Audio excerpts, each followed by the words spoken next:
Hola, ¿qué tal? Soy David Lorente y soy el autor del libro El cuerpo, el alma, la palabra, Medicina en agua en la Sierra de Texcoco, publicado por la Editorial Artes de México en 2020. Bien, El cuerpo, el alma, la palabra es un libro que recoge una investigación etnográfica de casi 20 años de duración en una región muy próxima a la Ciudad de México, que es la Sierra de Texcoco.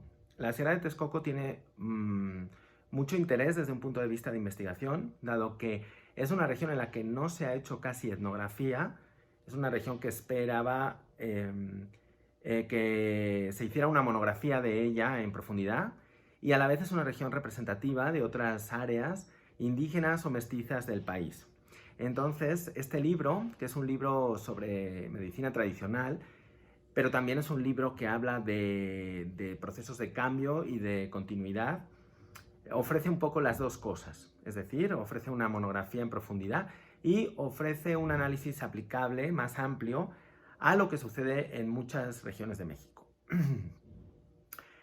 Es un libro básicamente etnográfico y aunque se trata de una investigación hecha por un antropólogo, es un libro escrito con un lenguaje sencillo y accesible que puede leer o que puede interesar a cualquier persona con inquietudes sobre lo que está ocurriendo en México y sobre los procesos de salud de enfermedad y los procesos relacionados con terapeutas tradicionales. El libro tiene tres grandes ejes. El primero es un análisis de una serie de enfermedades o síndromes de filiación cultural, enfermedades tradicionales de origen indígena, asociadas principalmente con los niños. Uno es el mal de ojo, otro son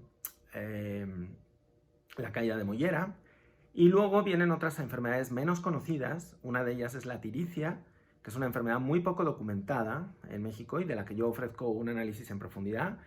Otro son las enfermedades resultantes de las agresiones de las brujas que chupan la sangre, Tlahuepochi en náhuatl, de las que tampoco se ha hablado mucho, entendiendo este fenómeno como una enfermedad, no solo la muerte infantil, sino una enfermedad que requiere una terapia y cómo son los procesos de esa terapia, qué curanderos intervienen en ella.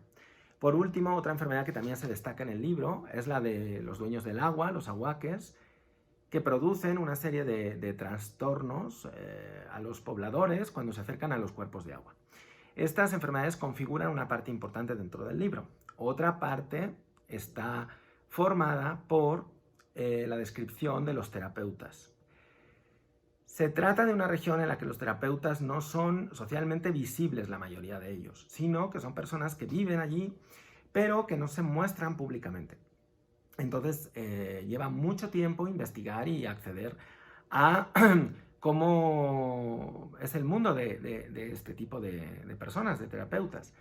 El libro aborda principalmente a los curanderos de susto y mal aire, que son, digamos, unos terapeutas generalistas.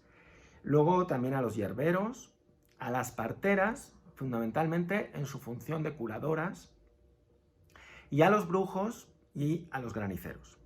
Ese conjunto de curadores configura el cuerpo terapéutico de la Sierra de Texcoco. Ahora mi investigación se fundamentó principalmente en testimonios. A mí me interesaba mucho que el lector entrara en contacto directamente con las voces de estos terapeutas y pudiera escuchar sus puntos de vista, sus definiciones de la enfermedad y también las descripciones de los procesos terapéuticos. Entonces es un libro fundamentado en una etnografía de testimonios, de transcripciones de sus voces. Eso llevó mucho tiempo porque recoger los puntos de vista de estos profesionales fue algo que se extendió en el tiempo. Entonces, a través de esos testimonios, el lector puede acceder a las concepciones nativas de del cuerpo, a las concepciones de las enfermedades, pero también a los procesos terapéuticos descritos por los propios agentes de curación. Un aspecto que me interesó también fue recoger los procesos de iniciación, es decir, cómo esta serie de terapeutas adquieren el conocimiento y la habilidad para curar, que en casi todos los casos no es una habilidad considerada como algo únicamente empírico, sino como un don que se recibe de seres que viven pues, en mundos otros, que establecen relaciones muy particulares con los terapeutas y que a lo largo de procesos muy prolongados pues, los van formando y les van transmitiendo el conocimiento. Entonces tenemos por un lado estas enfermedades tradicionales, por otro tenemos a los terapeutas y algo que en la investigación etnográfica me di cuenta que era muy importante era la figura de las madres de familia en tanto curadoras. Yo dedico un capítulo entero a analizar el papel curador de las madres de familia y el lugar que ocupan, un poco como si fuera una bisagra, entre la medicina oficial, representada por los centros de salud, la biomedicina, que tiene poco que ver o poco que decir sobre estas enfermedades que afectan normalmente a las concepciones más profundas de la persona, las entidades anímicas, o a concepciones del cuerpo que no tienen que ver con la definición de la medicina académica, y los terapeutas tradicionales de los que acabo de hablar. Entonces las madres de familia actúan como un centro que va a orientar las enfermedades y su terapéutica hacia una de estas dos vertientes. Por otro lado, las madres de familia en sí mismas representan un cuerpo de curanderos muy importante en la sierra, porque son las que hacen el primer diagnóstico y a menudo deciden los primeros tratamientos. Entonces tenemos que median entre el sistema, digamos, oficial de salud, los terapeutas tradicionales, pero también ellas mismas se instituyen en un grupo de terapeutas muy importante. Esto ha sido un tema muy poco estudiado en la medicina tradicional, se ha tocado de pasada o cuando se ha hablado de ello, se ha mencionado a las madres de familia con una serie de remedios caseros y tratando algunas enfermedades muy sencillas.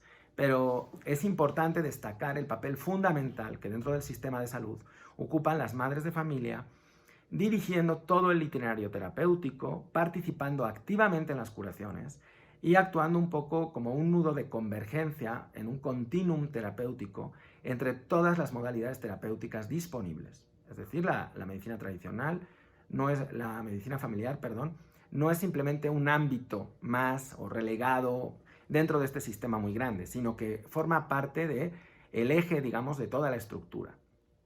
Y como hice con los curanderos, también recurrí a la recopilación de testimonios de las madres de familia que explican cómo conciben la enfermedad, cómo conciben el funcionamiento del cuerpo, cómo conciben la terapéutica y cómo ellas mismas fusionan varios sistemas de salud en los tratamientos. Bien, entonces este libro, como decía al principio, por un lado es una monografía etnográfica realizada a lo largo de mucho tiempo sobre cómo funciona el sistema de salud, la interacción entre diferentes sistemas de salud en la Sierra de Texcoco. Y por otro lado, la Sierra de Texcoco es una región que, con todas sus particularidades, representa, sin embargo, algo en lo que muchas regiones de México se están transformando, es decir, regiones que ya no son declaradamente indígenas, no se habla la lengua indígena, la vestimenta tradicional ha desaparecido. Sin embargo, permanece todo un sistema de pensamiento, una cosmología, una serie de prácticas que dificultan la clasificación de esas regiones en mestizas, indígenas, que son, y que cada vez son más amplias dentro del país, sobre todo en el centro de México. Podemos pensar en Tlaxcala, Puebla, Morelos, parte de Veracruz, que se encuentran con sus diferencias particulares en una situación muy parecida a la de la Sierra de Texcoco. Entonces, eso hace que este libro sea un estudio representativo, no sea solo un estudio de caso, sea un análisis que permita a un lector entender un fenómeno muchísimo más amplio dentro de México y que solo se puede captar a través de investigaciones a muy largo plazo y con una metodología fina que acuda a los entresijos de la sociedad, a ver qué piensan los actores sociales, cómo actúan, y no a estudios hechos en poco tiempo, ¿no? Además, un estudio realizado a lo largo de casi 20 años permite captar muy bien las continuidades y los cambios en ese periodo, fruto de los vaivenes del desarrollo de las zonas urbanas próximas, como son la ciudad de Texcoco, pero principalmente la Ciudad de México. Muy bien. Podemos decir también que, bueno, la metodología del libro aparece muy bien analizada en el prólogo, escrito por Jacques Galinier, que hace un acercamiento a estas regiones, como también trató él un poco a los mazahuas, en las que hay todo un complejo cosmológico, mitológico, tradicional, aparentemente soterrado, debajo de lo que se presenta como una región aparentemente urbanizada, o en la que no permanece una cultura mesoamericana fuerte, que no es así, como demuestra la etnografía. Pues no me queda más que decir que, además, es un libro editado de manera muy bonita, como trabaja Artes de México. Es un libro en tapa dura, con muchas ilustraciones, como aparecen en el interior, hecho a 2 tintas, con imágenes de plantas, muy cuidado, del cual yo estoy muy orgulloso y agradezco a la editorial. Y que ustedes, pues los interesados, lo pueden adquirir tanto en la página de Artes de México, en el catálogo en línea, que se encuentra muy fácil, o en la librería que la editorial tiene en la Colonia Condesa. Es un libro que yo recomendaría, es un esfuerzo muy grande, me llevó muchísimo tiempo hacerlo, y es fruto de un conocimiento acumulado que he tratado de sintetizar y de presentar de una manera amena, fundamentalmente con los testimonios y las voces de los actores, para un lector. Muchas gracias. Instituto Nacional de Antropología e Historia. Secretaría de Cultura. Gobierno de México.